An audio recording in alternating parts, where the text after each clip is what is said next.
Yeah. Tank is one of the most interesting fighters to watch because he's so different. His style is so different. You know, he's so economical. Like, he puts pressure on guys without throwing too many punches, and then starts to figure holes out. And the way he can explode and move in with one shot, my God. Yeah, he very explosive. He's very explosive, and you know, man, he be cracking them dudes. Hey, he be putting them to sleep. Just cracking people. Don't dub it on, yo. I'm not paying.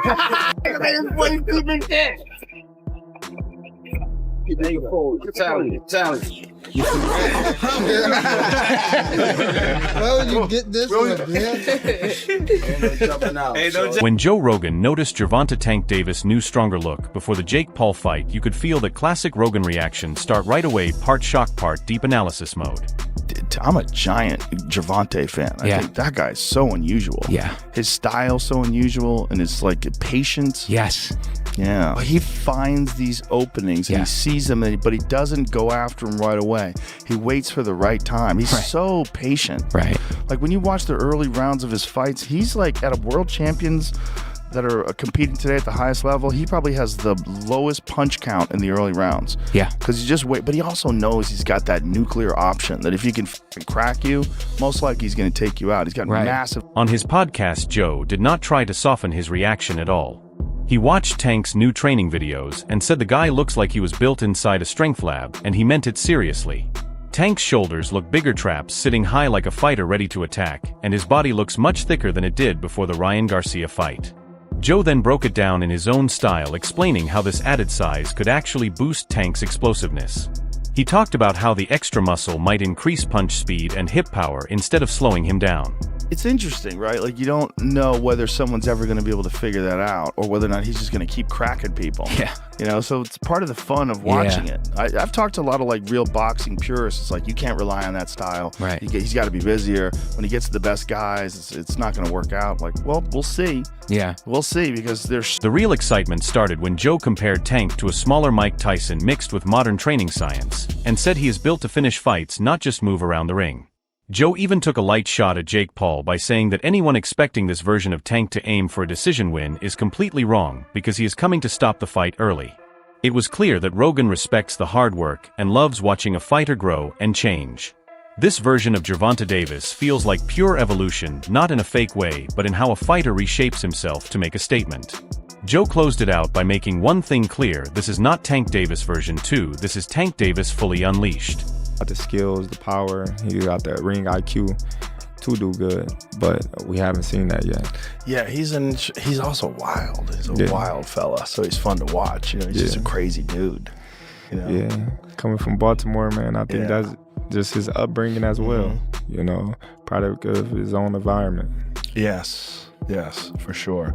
He's just so unique in his approach. Like, you know, he doesn't fight like anybody. After watching Joe Rogan fully geek out over Tank's new size and basically label him a mini Mike Tyson, we shift to Wade Plemons' breakdown, and the intensity goes even higher.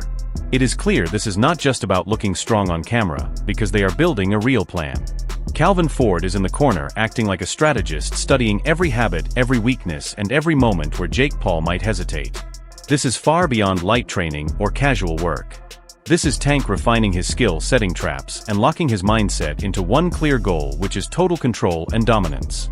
You can feel the focus in the room, where every drill has a purpose and every movement is calculated. Tank is not wasting energy or time, because everything connects to fight night. His footwork looks tighter, his reactions sharper, and his confidence louder without saying a word. The team energy shows belief, not hype. They are preparing for pressure moments, for chaos, and for resistance. This is about imposing while breaking rhythm and forcing mistakes. Nothing here feels rushed or random. It feels planned, measured, and dangerous. This version of Tank looks mentally locked and physically prepared and fully committed to proving that this fight ends on his terms. It's Tank and Jake. They've been going at it for years, and it would have happened sooner. You know what I'm saying? But we have hiccups in life. And listen, when I say Tank is targeting the body relentlessly, I'm not just talking cardio punishment. I'm talking about carving Jake down like a Thanksgiving turkey, making sure every step forward feels like walking through molasses. Now here's where it gets savage. You look at this footage and you realize Tank's not just bigger, stronger, and faster. He's smarter. Ford's coaching isn't about letting Tank throw wild bombs. It's a chess. And when I say Tank is attacking the body non-stop, I am not just talking about wearing down stamina. I mean breaking Jake down piece by piece until every step forward feels heavy and slow. Watching this footage makes it clear that Tank is not only stronger, faster, or bigger. He is thinking on a higher level. Calvin's coaching is not about throwing reckless power shots. This is controlled and planned like a chess game. The whole idea is how to make a much larger opponent pay for every bit of reach he believes belongs to him. Every body shot has a reason behind it. Every move is meant to drain confidence and take away comfort. Tank is setting traps, forcing reactions, and slowly closing space. This is not about showing off strength. This is about using intelligence, timing, and pressure to take control and turn the fight into his kind of fight where the other guy starts to fade and Tank takes over completely. It's targeting the body, and it's the best thing that Tank could do for this fight. I mean, trying to go headshot for headshot with Jake Paul when he's probably 7 inches taller than he is. I'm assuming he's going to have a bit of a reach, even though Tank has a kind of freakish reach for his height. I don't think that's a great idea. And again, you're at eye level with Jake's belly button damn near. So you're going to have to be able to land shots right there on the waistline. And it's probably the best idea if you actually want to knock Jake out in this fight, if you actually want a game plan, because again, it's an exhibition, but if you want a game... I can picture it clearly with Tank firing steady shots to the body, forcing Jake to lower his guard and opening the door for late round exhaustion and real danger. We both know that if Tank lands clean shots like this, it will not just slow Jake down, it will completely change the direction of the fight. The funny thing is many people are calling this an exhibition or a circus, but these clips show something very different. Tank is preparing like this is a serious title defense with no room for mistakes. When Calvin Ford is guiding you, fear becomes a weapon, not a weakness. This is not Tank performing for a streaming audience, this is Tank planning a full takeover. Every movement, every punch, and every drill is aimed at exposing weakness. He looks ready to break patterns, test limits, and reveal every flaw in Jake's defense. This feels serious, calculated, and dangerous, and Tank looks fully prepared to make a statement that cannot be ignored. Ridiculously hard for Tank to actually knock Jake out. I'm just, that's like 70-pound difference, 60-pound difference. That means something. And Jake's not some guy that's never thrown punches. He's a relative novice when it comes to, skill level that Tank has, but still, he knows how to protect himself. And again, his body structure allows for some mistakes to happen that he wouldn't have to pay for like he would if he was 135 pounds. Point being, I would be impressed, if Tank knocked him out cold or dropped him. And just when it seemed like Calvin's blunt honesty was enough, Lamont Roach Sr. stepped in and dropped pure business talk about Gervonta Davis choices. He did not throw insults or punches, he threw facts about contracts and direction. He made it sound like Tank passed on a rematch and sprinted toward Netflix chasing views instead of tradition. I will be real, it is hard to ignore that feeling. This Jake Paul fight feels like boxing suddenly swerved into internet culture. Try explaining this to an old school fan and watch their face change. You tell them that a top-level champion is now lined up to fight a man known for online pranks and viral videos. It sounds unreal, like two different worlds crashing together. This is not the path people expected, and it has fans confused, excited, and frustrated all at once. Boxing feels caught between legacy and clicks, and this fight sits right in the middle of that clash. It's not good for the sport. A lot of people say, oh, money this and money that, but you gotta do business the right way. You got guys on that other side, especially fighters, that take time out of their life, train, get their coaches, their sparring partners, they go different places, travel. They invest a lot of times in their career, and it's a lot. So, when they get back, they get news like that, it does not receive well. So, but we solid. We're gonna stand 10 toes down, man, and we're gonna see. But this is where it turns funny in a serious way. Roach said it clearly: you cannot ignore the business side and just jump ship for more money. And I am sitting there thinking, tell that to half of Hollywood and every influencer who suddenly wants to box. Still, his point lands. If Tank really skipped a rematch to fight Jake Paul, it is like passing on the NBA Finals just to play in a celebrity game.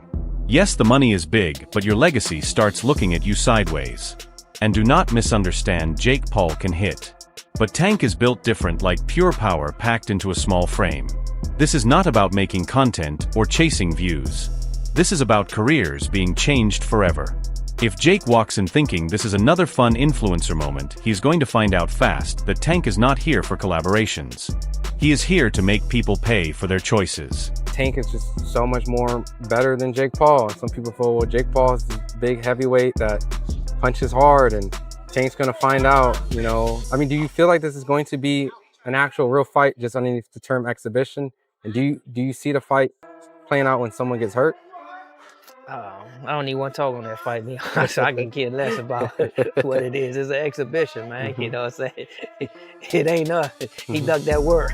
He ducked that word. And right after Lamont Roach Sr. called out Tank for ignoring basic business principles, his son Lamont Roach Jr. stepped in and spoke with zero filter. He said out loud what many people have been quietly thinking. Tank did not just avoid the rematch, he turned toward the Jake Paul spectacle like it was a festival moment. What made it sting more is that Roach treated it almost like a joke, because that is how it feels. Imagine dedicating your entire life to chasing a world title, only to see the man who beat you move into an influencer fight where the biggest talking point is glove size. You can hear the frustration in Roach's voice. He wanted a real fight, real smoke, and real respect inside the ring. Instead, he is watching Tank chase views and clicks on Netflix, and that disappointment hits just as hard as any punch. Who knows? He said he's retiring. I believe him. Honestly, I think he's scared. So if he's going to retire, I believe he's going to retire. You think he'll retire after the exhibition match? I think so. Why do you say that? Because he gets scared. And look, I understand it. The Jake Paul fights come with money flashing everywhere like a casino jackpot. But legacy does not live on social media clips. If Tank really walks away after Jake, it feels like a hero quitting halfway because the money already came in. Jake Paul is a big content-driven fighter, while Tank is built like pure destruction in human form. That matchup is either going to end incredibly fast or become the biggest promotion play boxing has seen in years. One way or another, it feels like boxing suddenly shifted from serious drama into online entertainment overnight. Still, we all know what will happen. Everyone is going to watch. Because when Tank Davis steps into the ring with Jake Paul, something big, loud, and costly is guaranteed to happen, and the whole world will be locked in waiting for the fallout. In Gervonta fight, the weight, the ounces on the gloves, 12 ounces, and then, you know, Calvin was asking to get the 10s. What do you think about that? And people who don't understand that. I'm not worried about that. I'm not worried about their fight per se. Like, I really don't care. Here is the crazy part. This fight feels like a social test hiding as a main event. You have Jake Paul, the internet favorite built on chaos, stepping into the same ring as Gervonta Davis, a man shaped by real boxing struggle in Baltimore. This is influencer culture against true fighter mindset. Algorithms facing pure skill. The wild truth is both sides need this moment. Jake wants respect, and Tank wants his name to reach beyond the normal boxing crowd. It feels like two worlds crashing just to see which one gives first. Here is my take. If Tank lands clean and puts Jake down, that is not just a knockout. That is a reset moment where boxing takes back control from internet fame. But if Jake survives and even pushes Tank into the late rounds, then things get dangerous in a different way. That could create the most disliked success story combat sports has ever seen. No matter how it ends, this is not just a fight.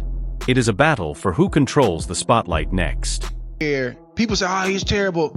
Jake Paul is not a world-class fighter. I don't care how a person feel about that. Fighters that started in their formative years, like we did, 8, 9, 10, we got too much time in. Jake will never catch up to that. Nope. He'll never catch up to that. We just got too much. And there it is, one man chasing greatness, the other chasing approval, but both risking everything that defines them.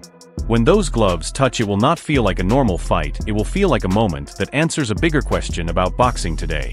We will find out if real skill and hard truth can still beat the algorithm. Either Tank is about to remind the internet what true power looks like, or Jake is about to pull off the wildest surprise boxing has seen in years. Now I want to know what you think. Does Tank end this fast, or does Jake survive the pressure and shock everyone? Drop your thoughts below, share your takes, argue it out, defend your side, and let it all fly. And do not forget to like, share, and subscribe to Boxing Headquarters, where the talk is real, the takes are wild, and nothing is filtered. I will see you in the next one.